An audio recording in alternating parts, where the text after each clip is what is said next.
what do you guys think? Has anyone out there got a kind of feeling or thoughts on this at all? I'm looking at you, Johnny, because you have an opinion on everything. I think in the real world, this is really, really hard. I think that businesses still have this perception of digital and new media as a different channel, and even as much as they profess to move forward and to be considering joint approaches, I think they're actually breaking out of that mindset of people online behaving a certain way, and we need a squeeze tactic, or we have something very, very targeted that's defined to give them just enough information to get them to make a commitment.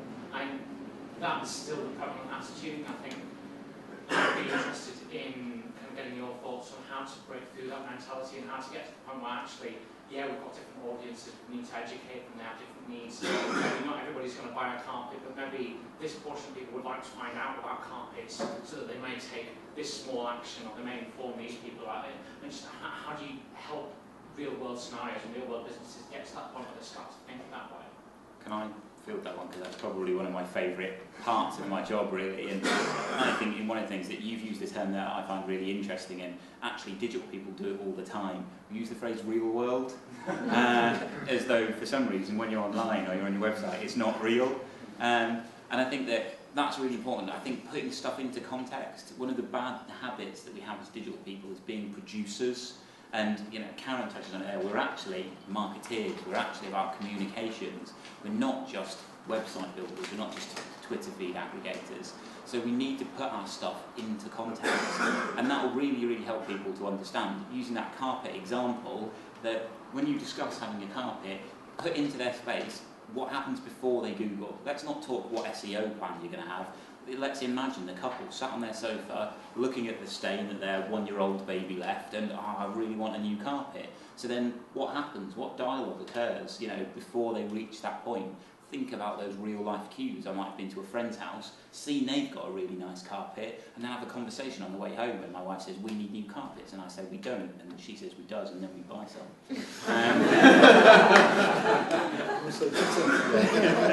Would you say that's, now in 2012, that's one of the big differences to maybe, I don't know, say even 4 or 5 years ago, where we can actually have a transparency of conversation that we can see online, and we can pick up on that, and it helps, us as people or organisations or business identify more the kind of people that we can go and talk to and create that connection.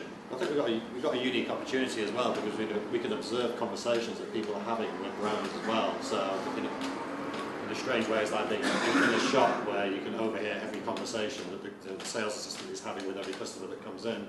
So we're in a unique position to monitor and look at how people are engaging with people, which I suppose helps us to come up with a strategy, if you will, to engage with people. But I suppose there's two sides to it. There's facilitating a conversation is very easy.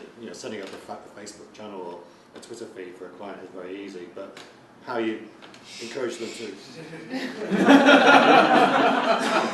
It's like 50% profit margin. But taking away that fear factor from the client who is new to it, doesn't really understand it, drawing real world analogies with them can really help, I think. And it's just another way of engaging with people in the same way you would if you met them face to face. And as Lauren said, you've got to get beyond that barrier of real world versus the virtual world. It's just one channel for engagement. I think it's exactly what I was saying earlier, is that, I do it with my phone on the way into the bus, I'm texting my missus, I'm emailing someone on the office through an email, I'm slagging off Drupal this morning and getting 27 retweets on Twitter for some reason. It's, I don't think of them as separate channels in that way. It's just my phone is an access point to all the different ways I can speak to people. And I think it's when you go outside of that as well and you think about how, internet radio is a great example of this over the past 6 or 7 years. People can access news and information now, which goes way, way beyond that. That's probably why PR people with it as well, don't they? You can plant it and, it's like a bomb in that way. Just kind of thinking about... Just on the point about trying to get a kind of joined up thinking approach, as much as it's kind of agencies or individual practitioners, creators, developers, etc., thinking about joined up approach to things and planners, I think there's still an organisational issue within a lot of businesses, particularly big enterprises, where the marketing department will have specialists within it. I mean, not all of them now, because budgets are really squeezed, so there are less people in marketing teams usually.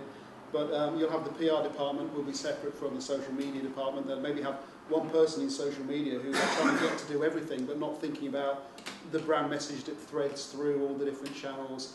Salespeople, I'm working with a client at the moment where they've got two really good, they're national financial services business, they've got two really good sales directors around the country who have just gone out and taught themselves Twitter, they've set up their own Facebook page, which on the surface is kind of good because they're keen, but it's bad because it's not the official brand page, so they kind of sort some stuff out there. They've got a couple of offices overseas that have gone off and done their own thing, so they need to get a hub, and I think that's where clients they're as bad as agencies in terms of putting people either in silos or thinking, well, that guy knows social media, let's just pretend it's not happening and let him go and do his own thing. So I think it's both sides of the kind of the party, if you like, to kind of think about planning and pulling stuff together and not. There's still a lot of archaic kind of silo thinking. It was the same with DM and advertising, PR. You know, it's kind of digital is just a new way for people to, if they're not careful, completely fragment things, even though they should be joining things up. We've talked a lot about execution, you know, in terms of we talked about Twitter and the obvious touch points on that. But if we were to think about digital as a tool that helps us, is it helped us collect, say, more information, more data, you know, more info about people, meaning we can be more precise about how we talk to people? Or is in a way, is digital actually a hindrance? You know? What, as in analysis paralysis, too much information? Yeah, exactly. I think that comes down to resource as well, because yeah, there are now, because it's digital, therefore electronic, therefore there are ways of setting things up automatically, obviously, to collect data, but it's more, I think it's more often the will or the resource that people can, they'll make some snap decisions, look at some headline stats, but not really drill down and have a really good look, usually because they're just too busy, there's too much on their plate to look at, or they're just relying on the summarised, the aggregated account reports, and you know, they're kind of not making the most of what's underneath it. But I think that comes down to time and resource. I think there's a willingness to do it, but there is a lot of information, obviously. It's there second by second. And it's that information in the context of the user, the context of the situation, the context of the action they took. And all the nuances within that. Exactly, because it isn't just that the top line stats and information gives you what you know. Social media doesn't give me a revenue, ROI.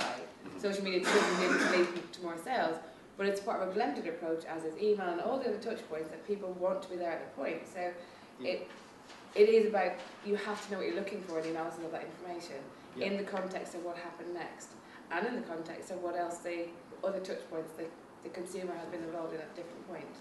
I think for me, like what you're talking about there, for me, is the difference between data, information and knowledge, isn't it? You know, it's like, there's no way that we could describe all of the different things that people do in a conversation, the things about eye contact and how they speak and, you know, all the terms they use, body language, but that doesn't mean that you'd be able to have a conversation with somebody and be able to pick up on what they wanted. You know, if I could write down exactly the nods, the blinks, the stares that people have got, if I wrote down how many blank stares I can see now, it would be huge. But it wouldn't give you, that data wouldn't help at all without that context, without all of the knowledge and experience that went behind it. But as a sort of takeaway, I would say what I try and really encourage from an information point of view is vocabulary, and that is something that's really good, but is really often missed. When you speak to people, they want click-through rates, they want ages, they want what channels do they use, but they don't actually, as Jim said, listen. Actually, if you see the terms that people use, and then you can see how people talk about you, and then you can talk about them in the same thing, so that gives it, as you said at the beginning, that's relevant, rather than spending all of your money trying to teach your audience new words about how to talk about you. Just learn the words they use and use them, and then you'll be able to engage with them much, much more quickly and be more relevant. I think the other thing is to go in with a very open mind, because more often than not, if you come up with a hypothesis, you'll find some data out there that will back it up.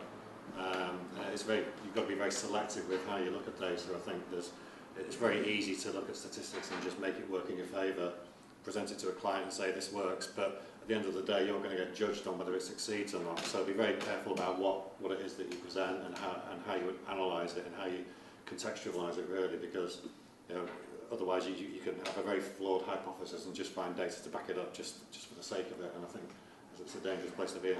I think that's really true. Like, we're all becoming we've got lots of different job roles, but we're all becoming economists because of all this data as much as anything else. Yeah. My favourite phrase at the moment is causation isn't correlation. The amount of times actually I tweeted about the Olympics yesterday, and now another 60,000 people are tweeting about the Olympics. Therefore, I must be incredibly influential.